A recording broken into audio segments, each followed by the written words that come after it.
कनिष्का से पूछताछ शुरू कर देते हैं। क्या आई हो तुम और कौन हो? कितों के नाम बताऊं? मतलब तुम एक जिंदगी किस वक्त अपना रुख बदल लेगी ये कोई नहीं जानता। कब फूलों से भरी बगिया उजड़कर खाक हो जाएगी, कब मैदान बंजर रेगिस्तान हो जाएगा और कब खुशियों से भरी जिंदगी मायूस हो जाएगी, ये कोई नहीं जानता। ये कहानी है कनिष्का की, जिसे अंदाजा भी नहीं था कि उसके जीवन का अगला पल उसके लिए क्या लाने वाला था। एक ऐसा अंधेरा जो हमेशा के लिए उसकी खुशियों को खा जाने वाला था। मम्मा, तुम कब से तैयार हो रही हो और कितनी देर? जल्दी चलो ना, हम लेट हो जाएंगी। अभी आई लाडो, बस 2 मिनट, साड़ी तो पहनने दे। लगता है आप भूल गई है कि आज मेरी कॉन्वोकेशन सेरेमनी है और मैं फर्स्ट आई हूँ। आज के दिन मैं लेट नहीं हो सकती मम्मा। इसीलिए तो समय लग रहा है लाडो। जिसकी बेटी फर्स्ट आई है उसे तैयार भी तो फर्स्ट क्लास होना पड़ेगा ना। कनिष्का बचपन से ही पढ़ाई में बहुत तेज थी। हमेशा फर्स्ट आना, एक्स्ट्रा करिकुलर एक्टिविटीज में पार्टिसिपेट करना और अपने घर वालों का नाम रोशन करना, ये सब उसके लिए आम था। हड़बड़ाते हुए अपनी मम्मी और पापा के साथ कनिष्का अपने कॉन्वोकेशन में चली जाती है। I must say Mr and Mrs Verma, you are very lucky जो आपके घर इतनी होनहार बच्ची पैदा हुई, वरना इस उम्र में तो अक्सर लड़के और लड़कियां भटक जाते हैं। पर कनिष्का दिन रात अपनी पढ़ाई में लगी रही और आज उसने हमारे कॉलेज का नाम पूरे स्टेट में रोशन किया है। स्टेज पर जाकर कनिष्का अपनी डिग्री लेती है। उसके लिए आज का दिन बेहद खुशी का था और वो इस पल को हमेशा के लिए कैद कर लेना चाहती थी। चारों तरफ खुशी का माहौल था। तभी कनिष्का की फ्रेंड्स उसके पास आती हैं। कनिष्का, इस बार तो हमें पार्टी चाहिए। हर बार तो बचकर निकल जाती है। अरे कौन सी मेरी जॉब लग गई है, इतनी भी बड़ी बात नहीं हुई है। अब बस लंदन यूनिवर्सिटी में मेरा एडमिशन हो जाए तब पार्टी पक्की। तुम लोग कनिष्का की बातें तो रहने ही दो, मैं दूंगी पार्टी। आफ्टर ऑल कॉलेज की डिग्री मिल गई है मेरी बच्ची को। She is a graduate now. तो आज रात को मेरे घर पर पार्टी रहेगी, तुम सभी को आना है। रात को सभी पार्टी में आते हैं। सभी बच्चे नाच कूद रहे होते हैं। तभी कनिष्का खिड़की पर जाकर बाहर देखती है, जहां सामने के घर की छत पर बैठी एक औरत उसे लगातार घूरे जा रही थी। ये मिस्टर शाह के घर में ये औरत कौन है? वो तो अकेले रहते हैं। तभी वहां कनिष्का की फ्रेंड आ जाती है। तू यहाँ रात को बाहर तारे देख रही है क्या? चल ना, सब कितना एंजॉय कर रहे हैं। कनिष्का नेहा के साथ चली तो जाती है, पर उसे बहुत अजीब महसूस होने लगता है, मानो कोई सदियों पुराना दुख उसकी आत्मा को याद आ गया हो। ये अचानक मुझे रोने का मन क्यों कर रहा है? और ये स्मेल कहाँ से आ रही है? मम्मी, मम्मी लगता है कोई पार्टी में नॉनवेज ले आया है। Are you gone mad Kanishka? We all know कि तुम्हारी फैमिली वेजिटेरियन है। तो ये सड़ी हुई मछलियों का गंध कहाँ से आ रहा है? क्या मजाक है ये कहकर कनिष्का जोर जोर से चीखने लग जाती है। कनिष्का की आवाज सुनकर गौतम वहां आता है।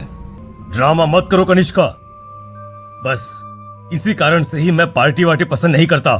चलो जाओ जाओ अपने कमरे में। सभी अपने अपने घर चले जाते हैं और इसके बाद कनिष्का का बिहेवियर और भी खराब होता जाता है।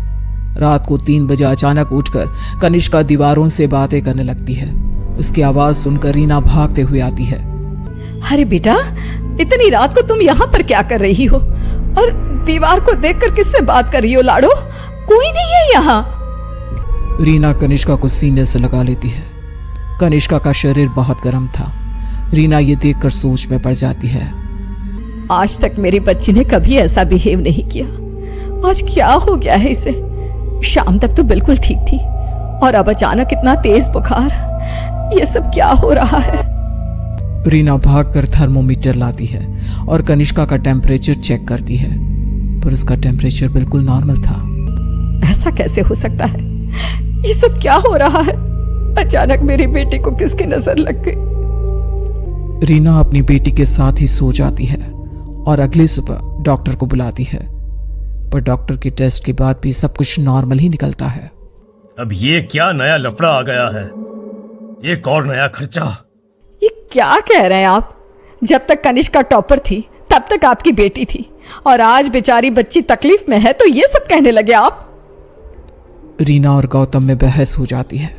गुस्से में गौतम घर से बाहर निकलता है, जहां उसे पता चलता है कि मिस्टर शाह अब नहीं रहे।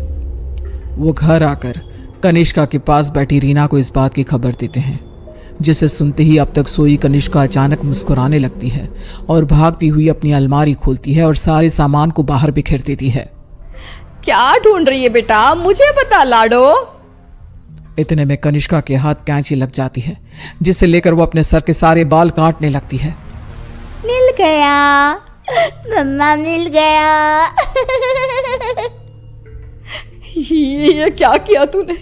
अरे क्या हुआ है लाडो तुझे? मुझे पता, तूने कल से कुछ खाया भी नहीं। कुछ खा ले बेटा, कमजोर हो जाएगी। पेट भर गया है। कितनी उल्टियां भी की मैंने, पूरे के पूरे शाह को खाकर बैठा हूं मैं। खाकर बैठा हूं? ये सब क्या कह रही है तू? बाथरूम में जाकर देख ले। रीना बाथरूम में जाती है, जहां बेसिन में नीले रंग की उल्टी थी, जिसमें मांस के टुकड़े थे, जिसे देखकर रीना को भी उल्टी आने लगती है। वो भागकर वापस कनिष्का के कमरे में आती है। सुनिए जी, हमें जल्द से जल्द कनिष्का को किसी पंडित जी के पास ले जाना होगा। ये कुछ और ही है। आज के जमाने की होकर तुम ये सब क्या कह रही हो? ऐसा कुछ नहीं होता। गौतम अपनी पत्नी की बात को इग्नोर कर देता है। इसी तरह दिन बीतने लगते हैं। भूखी रहने के कारण अब कनिष्का के शरीर की हड्डियां भी दिखने लगती है। उसकी आंखों के नीचे काले गड्ढे आ चुके थे। अब मैं किसी की नहीं सुनूंगी, बहुत हुआ।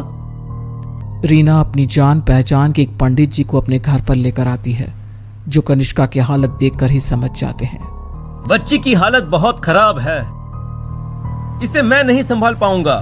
ये मेरे गुरुजी ही कर सकते हैं, जो कुछ ही दिन पहले साधना के लिए हिमालय जा चुके हैं। रीना हर तरफ हाथ पैर मारती है कि कहीं कोई रास्ता दिख जाए।